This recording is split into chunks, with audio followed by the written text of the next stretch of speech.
Nagsagawa ng ocular inspection ang komite ng Senado sa KOJC compound ngayong araw. Ito'y para tignan ang sitwasyon sa lugar. Kung ano-ano ang mga natuklasan sa loob ng compound, alamin sa sentro ng balita ni Jason Amisola ng PTV Davao.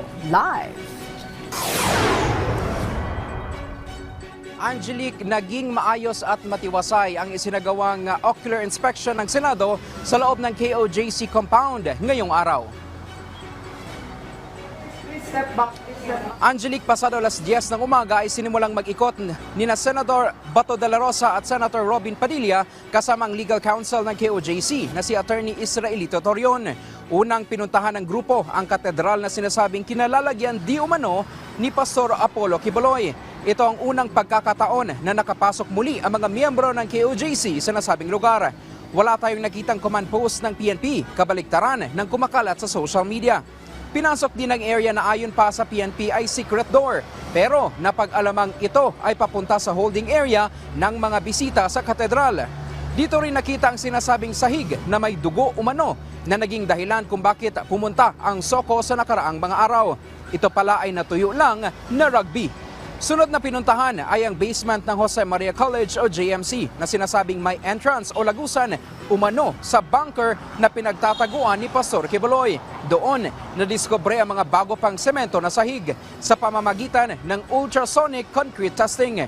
Kasunod ng kumakalat na videos online na kung saan may drilling operations anila ang pulisya.